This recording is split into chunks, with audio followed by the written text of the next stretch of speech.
Turning points change the course of our lives, whether it's a big decision, overcoming an obstacle or tragedy, or taking a leap of faith. These stories of inspiration and resilience are what Turning Point is all about. Hello everyone, and welcome to this week's episode of Turning Point. I'm your host, Priya Sam, and this week I have the pleasure of speaking with Michelle Kwok. Michelle is head of community growth at an innovative startup called Scale, which we will hear more about today. She also co-founded a company called Flick, a platform built to merge the gap between female founders looking for helping hands on their businesses and female students who are looking for mentorship. All of this, and she's 23 years old and really just getting started. Welcome to Turning Point, Michelle. Hi, thank you so much for having me. It's great to have you. I'm so excited for my audience to hear your story today because it's just so inspiring. And I wonder if you could start by taking us back to your undergrad, because you were pursuing a degree in medicine. And I wonder, is that what you had always dreamed of doing? Yeah, I talk about this a lot because when I was younger, I feel like I just didn't know what other jobs were out there. To be honest, when I was growing up, I feel like I only knew about being a doctor, a lawyer, an accountant, and an engineer. And when I was super young, my parents had already told me, you know, these are the professions that exist, and we think that you would be best suited to be a doctor. And I totally agreed with them. It wasn't like, I feel like it wasn't like I was like, oh no, I don't want to be a doctor. Like at that point when I was younger, I was like, I really want to help people. I was really good at math and sciences. I really enjoyed it. I really enjoyed academics, and I love to talk to people. And being a doctor, I was like, I figured, you know, people, your patients come in and out, and you get to talk to them, get to know them, help them. And so knowing that there were, at the time, only 4 jobs in the world that I could think of, being a doctor when I was young was just the one that I resonated with the most. And I think I was like 8 years old when my parents first gave me a gift. It was like a stethoscope and a stack of anatomy cards. And they were like, yeah, well, happy birthday. You know, you're going to be a doctor. And it was a joke in my school too. Like even my friends' parents, like they still call me Dr. Kwok because it was like so known that I was going to go into medicine. I started working in labs and like doing research. Like I did research at Imperial College London in virology when I was 15, and I was doing like research in neurodegenerative diseases. Like it was interesting work and it was interesting stuff, but I just wasn't exposed to anything outside of medicine, which is something I wish that I had been at a younger age. So yeah, I started off in medicine. I did a lot in medicine. I did a lot of research in like neurodegenerative diseases and like gastroenterology and virology, immunology, and that consumed my like early life. And it wasn't until I went to university, and for the first time, I feel like I was making decisions for myself. It wasn't what does everybody expect of me. It was, what do I actually enjoy? Like what brings me joy? What are things that I think can bring me joy for the rest of my life? And I think I'd never asked myself that stuff before. And it was just like this revelation where I was like, I feel like I'm going down this path of medicine because everyone else expects it of me. I feel like I'm going down this path because everyone told me that this is the right thing to do. And I just want to do what everyone else tells me is the right thing to do. But there's a point in your life where you just think to yourself, what if that doesn't make me happy for the rest of my life though? And I think that was like a major point in my turning point, you know? Yeah. So when did that start to happen, that you had thoughts about maybe doing something else, or about thinking about, you know, really what would make you happy?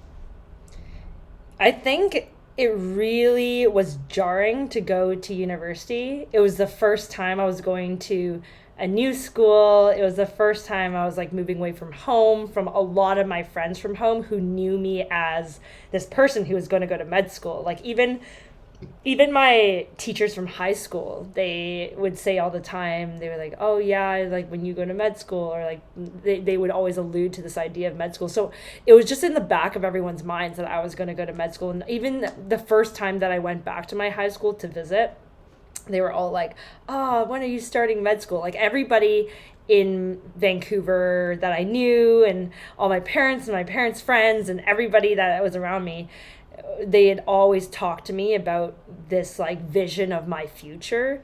And so I think that going to university for the first time, being away from all of that, was so jarring that I was like, wait, nobody is assuming that I'm going to med school anymore. Like nobody's making those assumptions of me when they first meet me. So maybe that's not what defines me. And I think that I defined myself with that in mind my entire like childhood, because I thought that I needed to have my career sorted for the next like 5, 10, 20 years.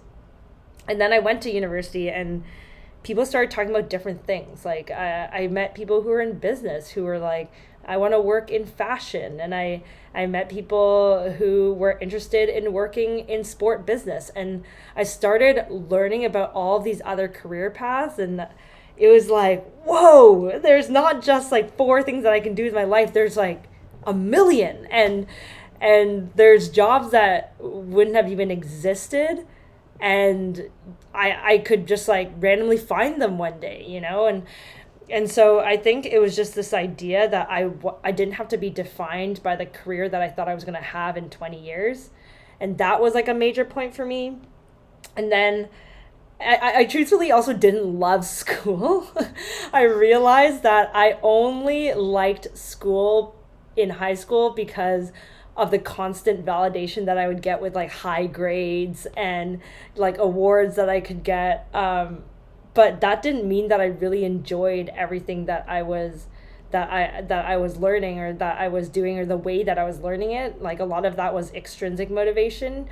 And so I was trying for the first time to find like my intrinsic motivation. What is something that even if I didn't win a ton of awards for, even if like nobody validated me with like a 98% average or whatever, I would still love to do every single day. And so I started thinking back to my life about, you know, little things that brought me joy that had nothing to do with my career. And I think that was like the first time that I started on this different career path or like thinking about something else was, what if I didn't define myself as a doctor? Like, what if I didn't do everything that would get me into med school, but I only did things that brought me joy?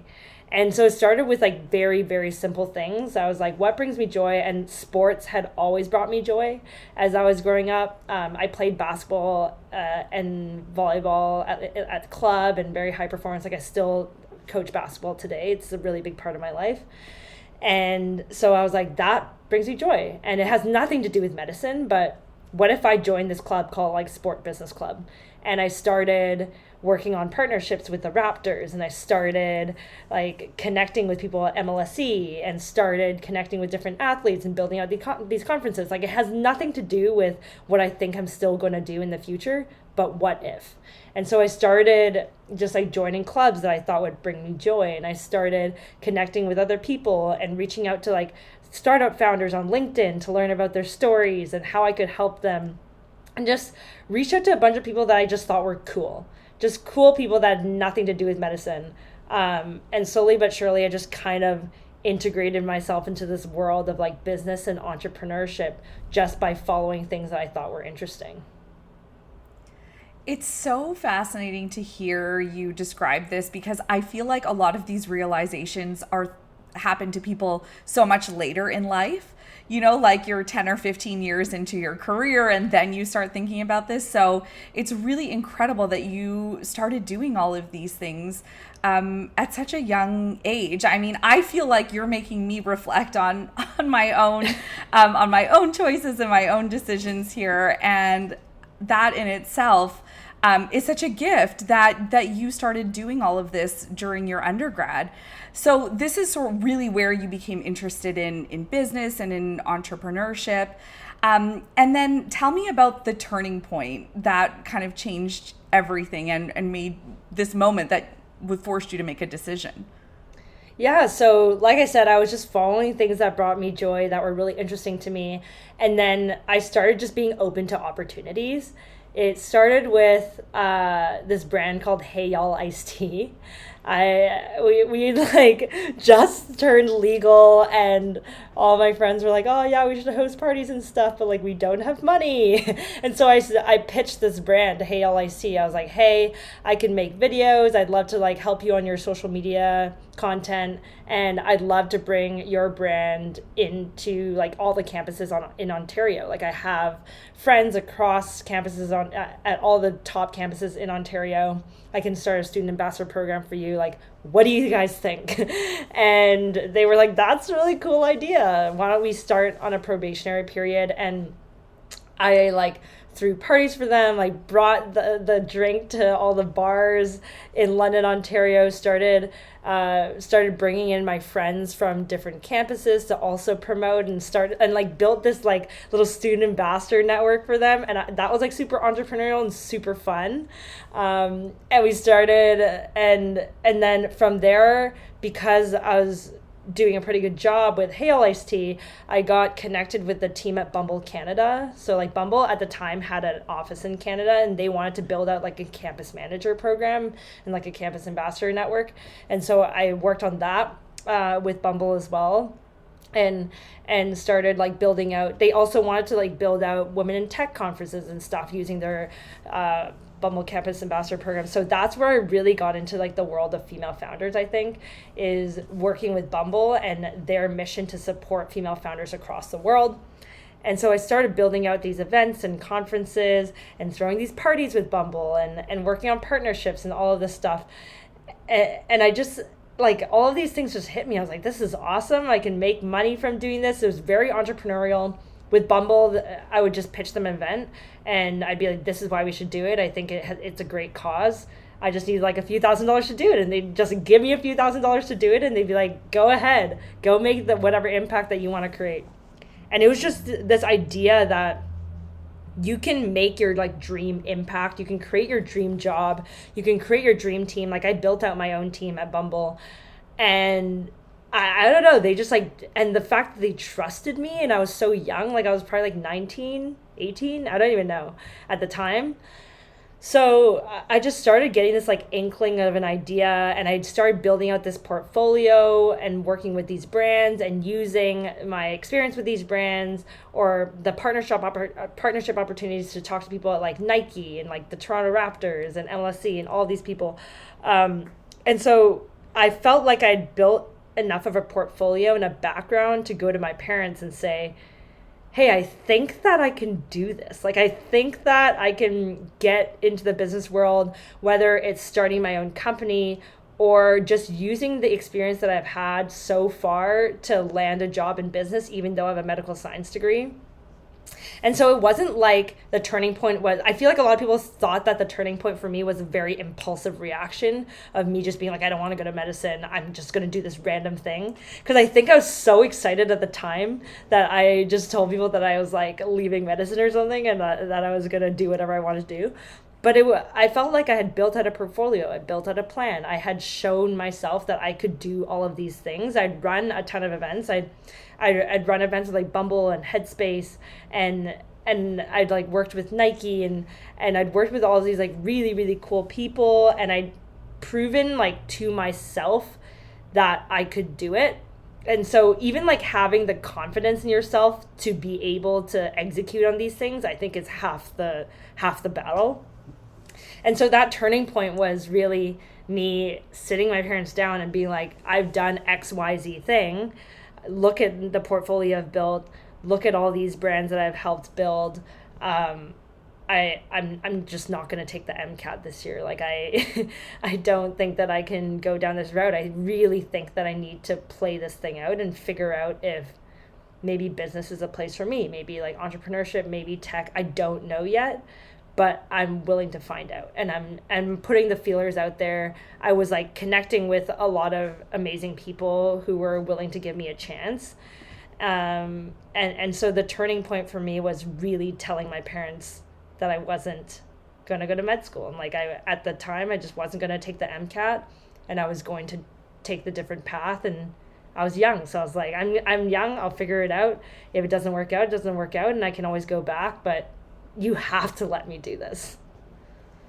And how did they react? it wasn't like all butterfly and rainbows, you know. It was a tough one for sure. I think I also probably didn't plan my speech to cater to their ears. I think it was very much like, I need to do this and I want to do this, so I'm going to do this. Which at the time I felt like I needed to say that so that everybody around me would understand that no matter what, I'm doing it.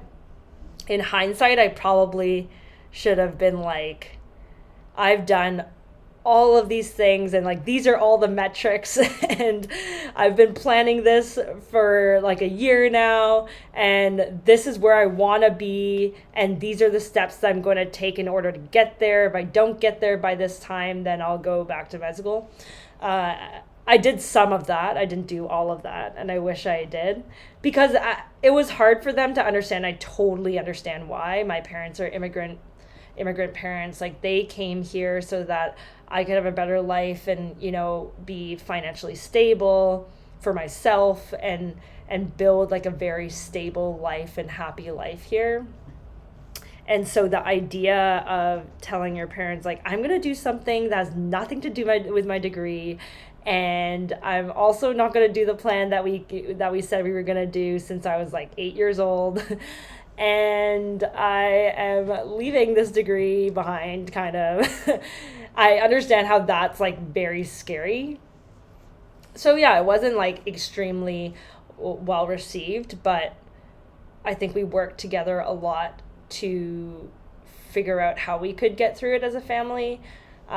Every time we had some sort of milestone achievement, I would like lay it out for my parents. I'd be like, yeah, we launched Flick. In the first week, we had like 1,000 people on our newsletter. And then when we got like 5,000 people, and then we had 1,000 people on our platform, and 5,000 people, and 10,000 people. And then we started attracting people from all over the world and started acquiring users from everywhere. We started being invited to speak on panels. And I think that having a lot of these like milestones hit and being able to show time and time again that we were pushing forward and moving forward convinced them. And now so now they love it, and they post about me in their WhatsApp groups or whatever, and they enjoy talking about what I'm up to, even if they don't totally understand. But yeah, I think it's hard. I think you have to realize how hard it is for them to hear that you're not going to go down this path that they think is like the best for you. Because at the end of the day, obviously my parents want the best for me, and after they're gone, they want me to be stable, and they want me to have a really good life, and, you know, like for my future kids have a good life or whatever. And so I think together we really worked on how we were going to get there as a family and be like, we're all okay with this and we're all happy with this result.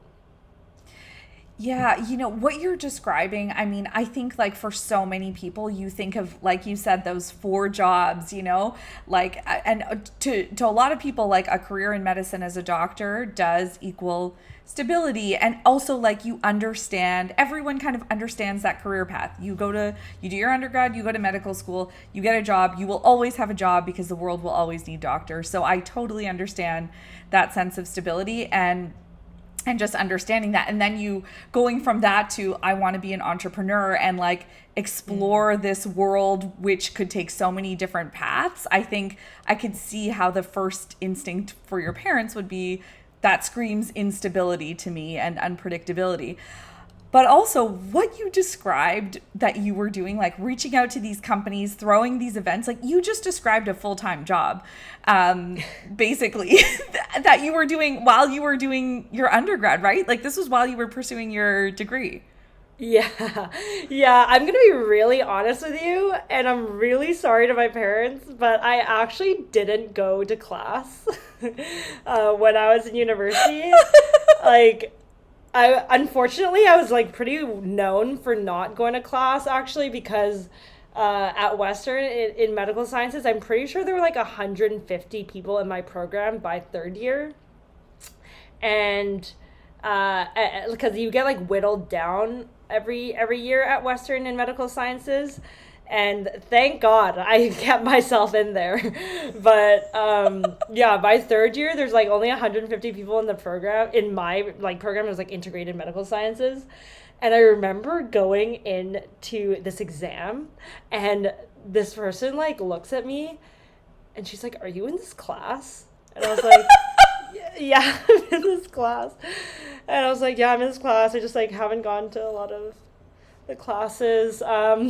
And she's like, "Are you Michelle Kwok?" And I was like, "Yeah, why?" And she just like looks at me and like shakes her head, and she's like, "Oh, of course." Like I was just like known for, unfortunately, like not going to class, and people did not like that. And I totally get it, but I was, yeah, as you said, it was like basically a full-time job. I was running all these events, like working for Bumble, working for Hale. I was also working for this like digital marketing agency that I helped my friend start. And so sometimes I was like flying back to Vancouver to like run events and like campaigns for them. And I was working for like with food influencers in Vancouver too, who thought that I was in Vancouver, but I was in London, Ontario. So I'd like fly back and forth. There was this like one time that I was running an event with Bumble and Headspace and I think Nike, like another brand, in San Francisco. And there were mandatory classes that you had to go to. So I did go to the mandatory classes, and there was this one mandatory lab that if you missed the lab, you would fail the course. And I was like, the lab was on the day of the event, and I had to be in San Francisco. And I remember going to my professor and being like, "I have to like go and run this event for Bumble and Headspace in San Francisco. It's on the same day as our lab. Like, I'm really sorry.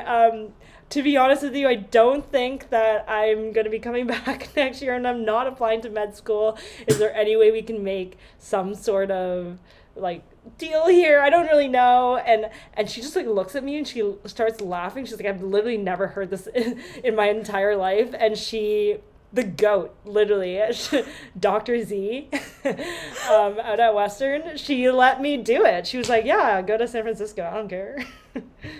Wow, that's amazing. That's hilarious, though, because of all of the excuses I'm sure that professors have heard over the years, never has it been like, "I am an undergraduate student who is like such a badass that I'm running this major event in San Francisco and need to fly out there." It's a pretty good excuse.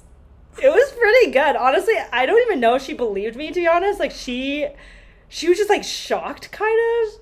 And I had my like friend come to back me up too, because he was just like, "Yeah, she's actually doing this thing." And yeah, yeah, shout out to her. Honestly, without like professors like that, I definitely wouldn't have been able to do what I did. I wouldn't recommend doing what I did. Like, I would literally a week before the exam, like go to the library and just sit there for 10 hours, like 11 hours a day, and read the textbook 3 times and then go and take the exam. I mean, I feel like not everyone could pull that off either. So kudos to you for doing it. It was the most stressful time in my life. Like, I honestly don't think I've ever had so much stress as to having to teach myself like a full year's course in 7 days, like by myself, locked in the basement of this library. Oh, and I went to Western as well. I know that library. It's not the happiest location. Let's say that. It is not, especially the basement. It is not. Yeah, agreed. So you mentioned doing 3 years of undergrad, and then was it during your last year that you applied to Next 36?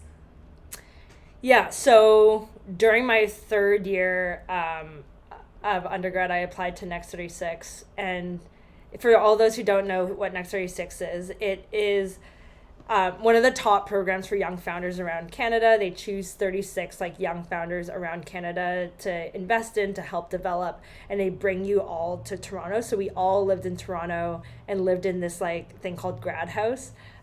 So all of us like lived together. We would co-work together in this office that they provided for us, and then they also put us through like really intense programming to teach us the foundational parts of building a company, building a business, like building a team, basically everything you need to figure out as a young entrepreneur. And their goal is to really develop you as a young founder. Not necessarily like your first business has to be, you know, $1 billion business or whatever, but they really, really want to invest in you as a person and put like the best founders possible out of this program. And so, yeah, I applied in my 3rd year. Obviously, it's a very exclusive program with only 36, I assume, people being admitted. So do you remember the moment when you found out you were accepted? Yeah, I was like on the bus because I don't even know if they like really wanted to accept me, but I was like calling this like program officer all the time, and I was like, please let me into this program. And I was like emailing them being like, this is why you should accept me. And yeah, I was lucky enough to be accepted, and I was like on the bus actually at Western, about to like go into my, I think, immunology and microbiology class or something. And I get this email that I was accepted, and I hadn't told my family that I applied to this program. And I didn't really tell my friends either because I didn't really expect to get accepted. I was like, I'm a medical science student. I honestly hadn't done like that much stuff before. And so I was like freaking out, and I texted my parents and I was like, I'm officially not going to med school. I am going to Next 36 this summer, and I'm going to start a company out of it. And I think like maybe that's all I said in this family group chat. And if they like freaked out, they're like, what are you doing? What do you mean? What is this Next 36 thing? What's happening? Blah, blah, blah. Everyone's freaking out. I think I sat down at my microbiology class. I told my friends the same thing. Apparently they were freaking out too, and they were like, should we have an intervention for Michelle and like intervene that she's like ruining her life? And because I think I just told them that I wasn't going back to school next year or something. And just because I was so excited, like I guess I didn't say everything that I had to say. And so my friends were trying to have an intervention for me. My family was freaking out. And so I flew back home at the end of that week and like went and talked to my family. And I was like, oh, it's actually a really reputable program, and people come out of it working for like Facebook and Google or starting their own companies and raising money for them. And I think they just knew that there was no convincing me out of it at that point, because there were so many points where I already was like, I don't want to take the MCAT. I don't want to go to med school. I don't want to do all these things that we talked about. I'm sorry, but I need to do this.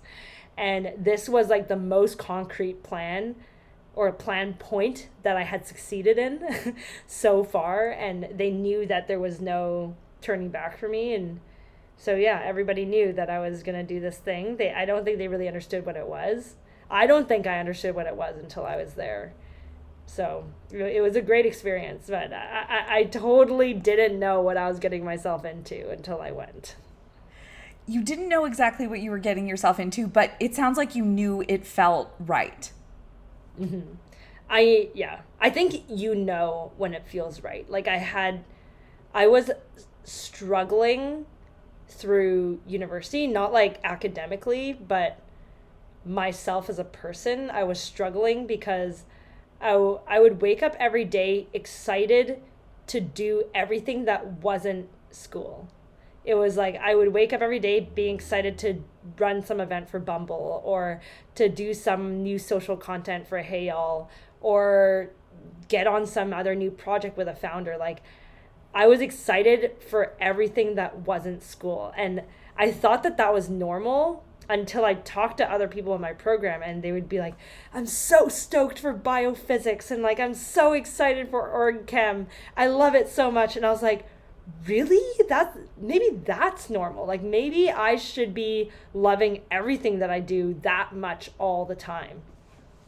And so I just like really, really started getting into like the entrepreneurship side, and felt more and more myself in all of those situations where I would like put myself in a more entrepreneurial way, or I would be able to create my own team. And I was like, this like feels really cool. And then I'd be able to create my own event, and I'd be like, wow, I really feel like myself more. And I was getting more and more out of my shell, and I felt like I was becoming better like every step. And then on the flip side, like every time I would go to class and and I didn't feel like I was in my element. It felt like a step backwards, and it was like this very internal feeling that you can just like feel it driving you, and that's what intrinsic motivation is. I felt like everything that I was doing at school, it was just these like bursts of validation. Like if I got a really good grade, in only that moment that I saw the good grade, I would be super stoked and be happy about it. But in between those like moments of external validation, there wasn't that feeling of, oh, I'm doing my best, I'm where I'm supposed to be. And so I think I learned how to differentiate those two feelings. I think this description that you're giving, I feel like I'm sure a lot of people who are listening to this and watching this are going to do what I'm doing, which is thinking about what makes me feel that way.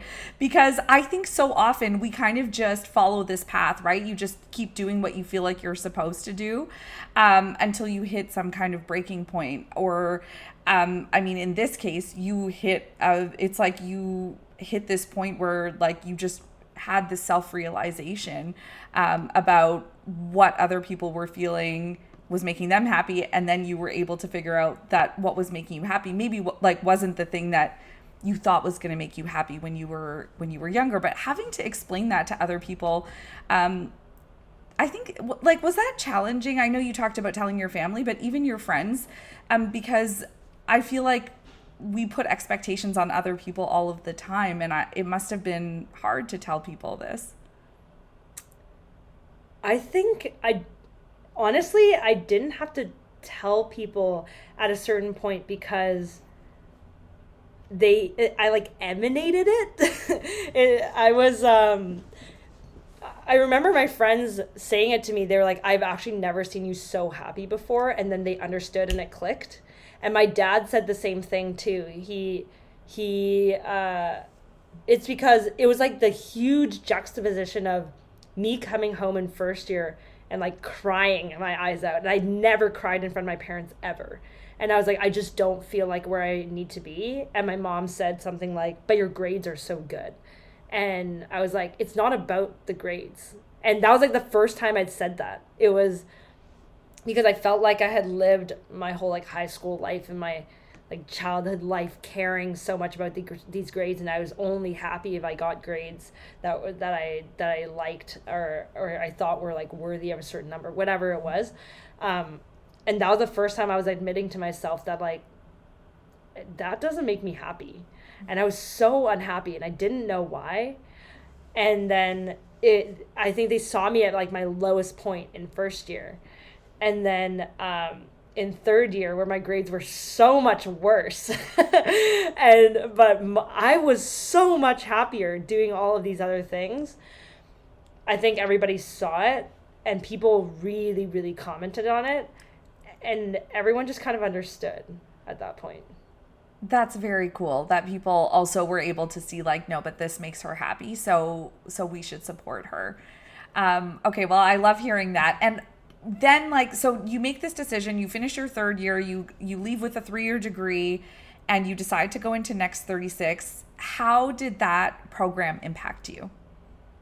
In so many ways. I think I had no idea what it took to be an entrepreneur. I don't know, from the outside, you just kind of see all these people online saying, hey, start a business, start a company. It's like so easy.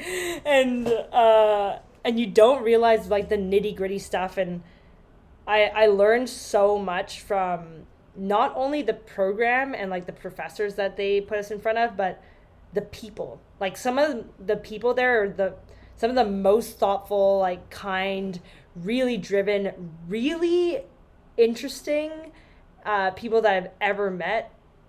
And I'm so glad that I met these people. Like we still stay in contact a lot. They're still some of my really, really close friends.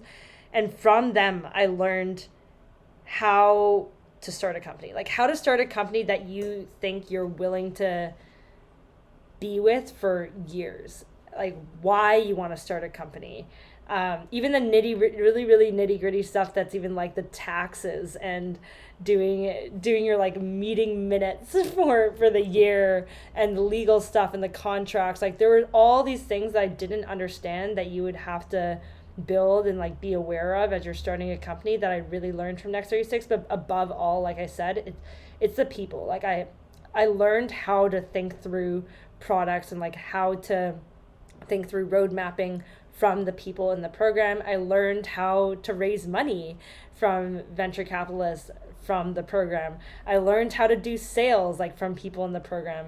It was just all of these things that I don't know if there's ever going to be a place other than in those types of environments from these like really, really amazing people that have been brought together, that you'll be able to learn these things. And you learn the ways that everybody does it. It's not like this is the right way to do it. You learn from all these different types of people who have done it so many different types of ways and have many learnings from it, and they're willing to pass it down to you and help you in any way that they can. So it was just like the environment, obviously learning from the program, but above all, yeah, the people. What an incredible experience. And you ended up after co-founding a company called Female Laboratory of Innovation Knowledge, also known as Flick. So where did the idea for this platform come from? And maybe you can tell us also just about it as well. Yeah, so Flick started off as a media company. Honestly, me and my roommate at X36, Ravina, we were just talking and we were like, oh my gosh, we wish that we knew more visionary women who started their own companies. Like, we were struggling to find female founders that we could talk to, that would talk to us, that we could even, like, we couldn't even find these people. Honestly, there weren't a lot of easy ways to find female founders at that time. And so we started as a media company so that we could reach out to female founders to be like, hey, we have a media company. Like, we would love to interview you and showcase your story. Would you be down for an interview? And it was more of a way for us to like get a coffee chat with these people. Instead of asking for a coffee chat, we were like, we have a media company.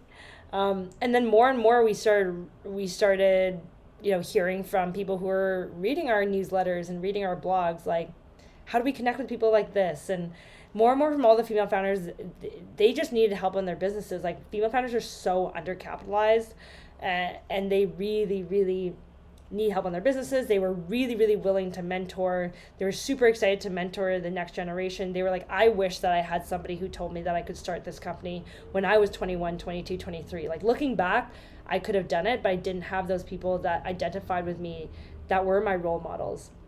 And so we kind of started seeing this like gap, and it was hard for us to one-to-one match, people who are interested in being mentored by these people and these founders. So we pivoted to a platform, which it is now today, a platform and community that connects female founders and leaders with learners from across the world through mentorship and career experiences. And we started, that's where it started, like, really building. Is we got really cool people on the platform. We had interviewed like the editor-in-chief of Glamour magazine. We had been invited to a talk with Michelle Obama to like cover it and stuff. And so after all that, and like after bringing on really cool founders onto the platform, that's when we started to grow, and we grew it to, over, I think, 13,000 members from 70 plus countries around the world. And it was so organic. Like, we didn't set out to start this platform. We didn't set out to start this community. We set out to meet cool female founders through a media company, and it just organically turned into something like this. We were super lucky, but at the same time, you guys know I was so young at the time, like, that I'd never like built a product like this before. I'd never managed a product like this before. There were a lot of ways that I knew we could improve, which is why we ended up going through with the acquisition, because we knew that we needed to continue building the product so that we could support the community in the best way possible. And so we were lucky enough to partner with one of our mentors and advisors, actually, who ended up acquiring our company. And they have a product studio that has worked with some of the biggest brands in tech. And so they're now helping us to build out that community and platform. So how does it feel now you created this from nothing. It's been acquired, which is amazing. In such a short amount of time. How does it feel to watch it kind of continue to grow in a new way? It's, I think it's just like surreal, honestly, looking back on the entire path, because I thought I was going to be a doctor, like 4 years ago still. And I feel like I've lived a couple lifetimes in 4 years. um, so I don't know how to answer that question because we're so lucky that we're still, like involved, and we're still advisors and partners and still building out the mission with Flick. But that I also am able to have these opportunities to work with different startups and also support their communities. So it's been an amazing journey, and I've loved every moment along the way, but I don't think I've had time to kind of like stop and look back and be like, what just happened? you know? Yeah, I mean, you've mentioned luck a few times, and I know there's like a little bit of that in there, but honestly, I think I'm sure anyone who knows you and anyone who's listening and watching this interview will say that it's all of your hard work, your ambition. I mean, it's so clear that you just like, there's something so special about the way you think and the way you see things and the way you can take an idea and just run with it. I mean, so many people get so scared to even just send that first message or just put that idea out into the world, and like what you've done is so incredible. So a tiny bit of luck, but I think most of it is just your hard work and drive and ambition. I mean, I appreciate that. I do, yeah. I really, really believe in serendipity, though. Like, I think it's serendipity and your willingness to take that, like, brief moment of serendipity and run with it. Like you said, a lot of people aren't willing to, send that first message. And to them, I'm like, why not though? Like, what's going to happen if you send that first message? If they don't respond, then you're just like back at square one. But what if they do respond? You know what I mean? So I'm like, you can create these moments of serendipity for yourself. And you just have to like believe that one of those moments is going to turn into something bigger. So I think it's possible for anyone. Like, I don't think that there's anything that I've done so far that anyone else like couldn't do. I think it was just this like, I don't know what it was, but this like belief that me and Ravina had in each other and ourselves that it would just work out. That's pretty cool and pretty special to have that with someone else, I think, too, because I'm sure through this process you were both able to really support each other, because I'm sure there were days when things were hard too. Yeah, there are many days. There's always days where you're kind of like, what am I doing here? Like, can I even do this? Are we the right people to do this? And it takes that other person being like, yo, you can do this, get up, let's do this together. And that's what Ravina and I were for each other, and we still are. I mean, we're still best friends. I mean, we're going to Mexico together next month. I'm so lucky that I gained a best friend out of this like serendipitous thing that happened that like organically grew. Because honestly, it started off like as a blog page that we made in 2 days together. And many crazy things happened out of that one page. That's incredible. So Flick has been acquired. You mentioned like still kind of part of it in an advisory capacity. What else are you up to now? Yeah, so I recently joined a startup called Scale. Super exciting. We're building the go-to community and platform to up-level mid to senior tech executives through interactive guided sprints and one-on-one coaching. It's been like such an amazing role for me because I love, obviously, so I'm the head of community growth at Scale, and as you can tell, I love community building. I love talking to the people. I love helping people with their unique situations and being able to be really intentional about like how we're supporting them in their growth. And obviously this mission is really, really close to my heart, like helping people find their own trajectory to success. Because I feel like if I hadn't found this trajectory into entrepreneurship, I would have lived like a completely different life. And so I want other people to be able to find their unique path that is going to make them the same type of happy that I am and like the people that I'm working with are. And obviously like the team is amazing. I work with Ravi Mehta. He was the previous chief product officer at Tinder and the VP product at TripAdvisor and product director at Facebook. And with Victoria, who led go-to-market and like global marketing at Facebook, Netflix, Disney, Uber, Google. Like, I don't know. She worked at so many amazing tech companies. She's awesome. So it's just been an amazing ride. And I think that what I've learned about myself throughout this entire journey is that at this point in my life, like, I just love being at early stage startups where you know that you can deliver high value daily, that you can create your own impact, where you're able to like work towards your dream mission every single day. And I feel like no matter what throughout my career, if I stay in early stage startups, if I move into a different sector, it will always be, you know, the mission driven work that gets me. It's really cool because at the beginning of the interview, you were talking about, you know, what interested you in medicine, and you mentioned helping people. You mentioned like talking to people, learning about them, and it's cool that you're doing all of those things in a completely different way. But I feel like those core values and motivators are still there. Yeah, it's really interesting because I remember saying all these things when I was like 5 years old. Like my parents were like, what do you want to do in your job? And I was like, I just want to help people like find themselves or something, and like help people in whatever way that I can. And I just want to get to know people. Like I love to talk to people. And I remember saying this like in my parents' bedroom when I was like sitting there trying to figure out what I wanted to do with my life. And it's really cool to see how where you think you're going to be when you're younger isn't necessarily where you have to be when you're older, but a lot of the time your like mission and values don't change as a person, and there's so many ways to apply your mission, values, and like morals into a role that will work for you at that time in your life. Because I might be working in career tech now, which is very similar to what I was doing at Flick, but I might apply these mission values and morals into a completely different role in 20 years in a role that doesn't even exist right now.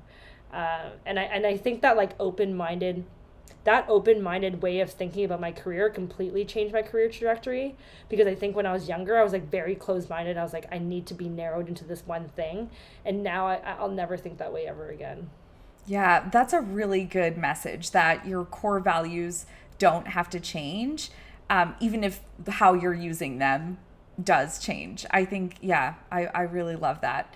I wonder, you know, as you kind of reflect back on your turning point, I know it wasn't that long ago, but as you said earlier, so much has happened since then, you know, making this big decision, changing the course of your career from medicine to entrepreneurship and tech. What would you say has been your biggest learning? I think my biggest learning so far has been just being open to connecting with people from across like your ecosystems. I think like I mentioned before, you can create those moments of serendipity for yourself. Like I talk about luck all the time, but you can create your own luck. And a lot of creating your own luck is through networking and connecting with people. And you never know where your story might hit someone, where your story might really resonate with someone else's story who really wants to help you or really wants to work with you. And there's always these like little moments of luck that you can create with yourself if you continue reaching out to people in your ecosystem, continue to be open to anyone. Like you can be mentored by your own peers, you can be mentored by people who are younger than you. Like just be open to connecting with any people that you might find interesting, who might find you interesting. And that's like literally the only way that I've been able to build my career so far, is just being open to like all kinds of people. I wish that I had more time for it now. Like I realize that I say this and that there's a ton of people in my like LinkedIn DMs who have asked to meet, and I just don't have the time anymore. But I will always make time. Like at the end of the month, I'll still go through and try to meet with people and see if I can help them. Like at the end of every call, I'll just be like, is there any way that I can help you? No matter if I think that they can help me with something or not. Like at the end of the day, what goes around comes around. Like, you should be just like really open to other people, support them however you can, and you'll just create your own luck.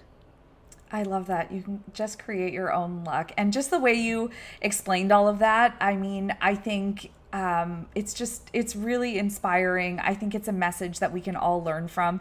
And I just want to thank you as well. I know you're very busy. I really appreciate you taking the time to share your story. And I can't wait to just continue to follow to see what you do next.